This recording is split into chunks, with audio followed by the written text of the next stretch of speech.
नमस्कार, आप सबका स्वागत है इंडिया न्यूज के digital platform India news national पे और मैं हूं आशुकेश तिवारी। केरला में हिजाब का मामला दिन प्रतिदिन राजनीतिक रंग में बदलता जा रहा है। पिछले महीने जनवरी का ये मामला है उड़िया और चिकमगलूर का। ये इस मामले के बाद से केरल के अलग अलग जिलों में भी ये मामला अब आग पकड़ते जा रहा है। क्या है ये मामला, सबसे पहले उसे समझ लेते हैं। आपको बता दें कि केरला के एक स्कूल में, एक सरकारी स्कूल में एक लड़की को हिजाब पहनने से मना कर दिया गया, जिसके बाद से वहां पे विरोध प्रदर्शन होने लगे और उन्हीं विरोध प्रदर्शनों के विरोध में जो हिंदू दल है वो भी विरोध प्रदर्शन करने लगे और स्कूल में भगवा रंग का स्कार्फ, टोपी, गमछा लेके बच्चे स्कूल आने लगे। जिसके बाद से कर्नाटक सरकार ने एक गाइडलाइन जारी किया है और गाइडलाइन जारी करके ये बताया है कि आपको ये सब नहीं करना है। उन्होंने 5 फरवरी को जो आदेश जारी किया था कर्नाटक सरकार ने, इसको लेकर के उसके बारे में भी थोड़ा सा जान लेते हैं। 1983 कर्नाटक शिक्षा कानून के सेक्शन 133(2) की बात करते हुए कर्नाटक सरकार ने ये कहा है कि कोई भी धार्मिक कपड़ा पहन के स्कूल में नहीं प्रवेश करेगा। क्या है ये 133(2), सबसे पहले उसे समझ लेते हैं। 133(2) के मुताबिक स्कूल में अगर कोई भी यूनिफॉर्म होती है, सबसे पहले तो सरकारी जो स्कूल होंगे उसमें जो यूनिफॉर्म होगी वो सरकार निर्धारित करेगी और प्राइवेट स्कूल के लोग अपना यूनिफॉर्म डिसाइड कर सकते हैं। लेकिन इसमें एक और बात ये कही गई है कि ऐसी कोई भी चीज नहीं पहन के आनी आपको जो कि एक अलग कैटेगरी को डिनोट करे और ऐसा भी कह सकते हैं कि एक अलग बात कहे और भेदभाव की स्थिति को पैदा करे। इसीलिए यूनिफॉर्म को सेम रखा जाता है, इसीलिए सबको कपड़े सेम दिए जाते हैं क्योंकि किसी में ऊंच नीच ना हो, क्योंकि ये शिक्षा का मंदिर है। आगे बढ़ते हैं। आज हम अपने इस वीडियो में समझेंगे कि ये जो मामला है अभी जो हाईकोर्ट में पहुंच चुका है, इस पे 8 तारीख को यानी कल को सुनवाई होने वाली है और सुनवाई के बाद पता चलेगा कि स्कूल में कोई क्या पहन सकता है। लेकिन यहाँ पे अब सवाल ये पूछा जाने लगा है कि क्या स्कूल में धार्मिक कपड़े पहन के जाना चाहिए, हिजाब पहन के जाना चाहिए? क्या स्कूल में हिजाब पहनना गैर कानूनी है या फिर संवैधानिक अधिकार है? क्योंकि जो इस चीज का सपोर्ट कर रहे हैं कि स्कूल में हिजाब पहन के जाना चाहिए, वो ये बात कर रहे हैं कि हमारी संविधान हमें अधिकार देती है कि हम स्कूल में हिजाब पहन के जाएं।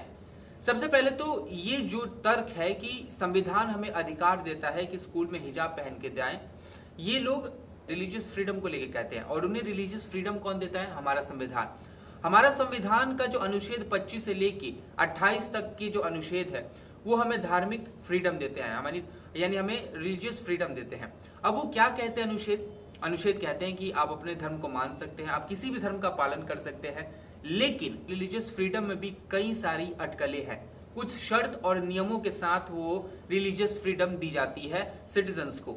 अब क्या है वो फ्रीडम और क्या है वो नियम, ये भी समझ लेते हैं।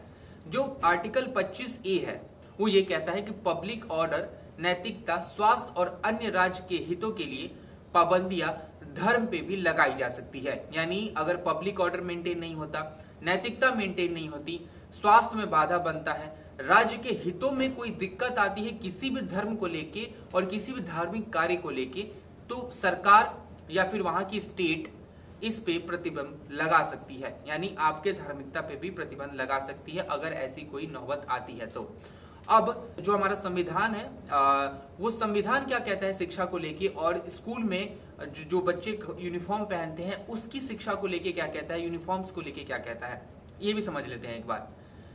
हमारा जो आर्टिकल 28 है यानी अनुच्छेद जो 28 है वो कहता है कि किसी भी सरकारी स्कूल या कॉलेज में, यानी किसी भी सरकार द्वारा संचालित शैक्षिक संस्थान में जिसमें सरकार पैसे देती है, उसमें धार्मिक शिक्षा नहीं दी जा सकती। ये सबसे पहली बात है। अब आप यहाँ पे सोच रहे होंगे कि अगर सरकार ये कहती है कि किसी भी सरकारी स्कूल में, यानी जिसमें सरकार पैसे लगाती है, जिसका 100% सरकार देती है, उसमें अगर धार्मिक शिक्षा नहीं दी जा सकती तो लेकिन जो मदरसे चलते हैं या फिर जो संस्कृत स्कूल चलते हैं उसका क्या? उसमें भी 28 में ही कहा गया है कि जो राज्य सरकार या फिर जो पब्लिक ऑर्डर मेंटेन करके एक संस्थान खोली जाएगी जिसकी देखरेख सरकार करेगी और लोगों की सहमति होगी, उसमें आप धार्मिक शिक्षा दे सकते हैं, जैसे कि हमारे मदरसे हो जाते हैं और संस्कृत स्कूल हो जाते हैं। अब यहाँ पे लोग कह रहे हैं कि क्या सच में स्कूल में हिजाब पहनने की इजाजत है या नहीं है, इस पे भी बात कर लेते हैं एक बार कि हमारा संविधान इस पे क्या कहता है। हमारा संविधान भी यही कहता है कि स्कूल की यूनिफॉर्म सेम होनी चाहिए, क्योंकि स्कूल इस चीज को डिनोट करता है कि कभी भी किसी में भेदभाव ना हो, क्योंकि वो शिक्षा का घर है, शिक्षा का मंदिर, और शिक्षा के मंदिर में सब बराबर है। हमें वहाँ पे संविधान समझाया जाता है, हमें अपने देश के बारे में बताया जाता है और वहाँ पे धार्मिक काम सही नहीं है। और इस तरीके की खासकर में जब हम कम्युनल हार्मनी की बात करते हैं तब तो ये और भी ज्यादा खराब हो जाता है। आगे बढ़ते हैं। अब आपको ये भी बता देते हैं कि इससे पहले भी ये जो चीजें हैं और जो हिजाब को लेके है या फिर जो यूनिफॉर्म को लेके है, वो कई सारे मामले जो है वो कोर्ट में पहुंच चुके हैं। कई बार इस पर सुनवाई भी हुई है, लेकिन एक ठोस जो ऐसा कह सकते हैं कि जो ठोस जवाब होता है ना सरकार की तरफ से, वो अभी तक किसी के सामने नहीं आया है। अब कब कब वो मामला सामने आया, हम रिसेंट के 2 मामलों पे चर्चा करेंगे। एक तो सबसे पहले 2016 का अमान बशीर वर्सेस सीबीएसई का एक मामला है, उस पर चर्चा करेंगे, जिसमें अमान बशीर ने हाईकोर्ट से बोला था कि मुझे हिजाब पहन के एग्जाम देने जाना है, लेकिन सीबीएसई की ये नई गाइडलाइंस थी कि जो उन्होंने स्कूल ड्रेस कोड डिसाइड किया था वही ड्रेस कोड पहन के जाना था। लेकिन जब ये मामला कोर्ट में पहुंचा तब 2016 में कोर्ट ने कहा था कि हिजाब पहन के आप एग्जाम देने जा सकती हैं, लेकिन उन्होंने सीबीएसई के गाइडलाइंस को भी नहीं तोड़ा था। उन्होंने कहा था कि ठीक है, हिजाब पहनना उनका मौलिक अधिकार है, लेकिन आप उस चीज को सुनिश्चित करें, उनकी जो जांच होती है, जो आपकी क्राइटेरियाज होती है, उनको अलग से करवाएं, लेकिन आप इन्हें नहीं रोकें। ठीक वहीं पे एक इससे उल्टा फैसला आता है 2018 में फतीमा तंसीम वर्सेस केरला स्टेट का एक मामला आता है, जिसमें जो कोर्ट है वो फैसला सुनाती है कि आप शैक्षिक संस्थान में कोई भी धार्मिक कपड़े पहन के नहीं जा सकते, क्योंकि वो भेदभाव को डिनोट करता है। लेकिन अब यहाँ पे सवाल है कि क्या ये सच में, अब जो अगला कल सुनवाई होगी जब इस मामले में कि एक मुसलमान लड़की ने यानी मुसलमान छात्रा ने इस बात का विरोध किया है और ये मांग की है कि सेक्शन 14 से लेकर के 25 तक इस बात को लिखा जाए कि हिजाब पहनना हमारा मौलिक अधिकार होना चाहिए, वो चाहे स्कूल हो, कॉलेज हो, हॉस्पिटल हो, कहीं पे भी हम जहां चाहें वहां पहन सकते हैं। लेकिन अब बात आ जाती है कि भारत हमारा फ्री कंट्री है, भारत हमारा देश सेकुलरिज्म को मानता है, हम कम्युनल हार्मनी को मानते हैं, लेकिन क्या सच में हिजाब पहनना या फिर भगवा कलर की जो अटायर होता है वो धारण करके स्कूल में जाना कहां तक सही बात है? हम ये मानते हैं कि हिजाब पहनना या फिर कोई भी धार्मिकता को दिखाना स्कूल में वो नहीं माना जाना चाहिए, क्योंकि स्कूल शिक्षा का मंदिर है और शिक्षा के मंदिर में सब सामान्य होते हैं, ना धर्म होती है ना जाति होती है, यही तो पढ़ाई जाती है हमें बात। धर्म जाति के बंधन में हम तो बंध गए हैं, लेकिन स्कूल उसी और शिक्षा उसी बंधन को तोड़ता है।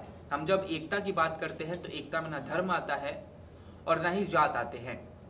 तो ये जो है हिजाब पहन के जाना, ये कहां तक सही है? मुझे तो नहीं लगता कि सही है, और ना ही उन्हें पहन के जाना भी चाहिए, क्योंकि खुद ही 1983 का कर्नाटक का जो शिक्षा कानून है वो खुद इस बात को कहता है कि किसी को भी किसी भी धर्म के कपड़े या फिर कुछ अलग कपड़े पहन के स्कूल में आने की इजाजत नहीं है, क्योंकि वो एक दूसरे में समानता नहीं दिखाता।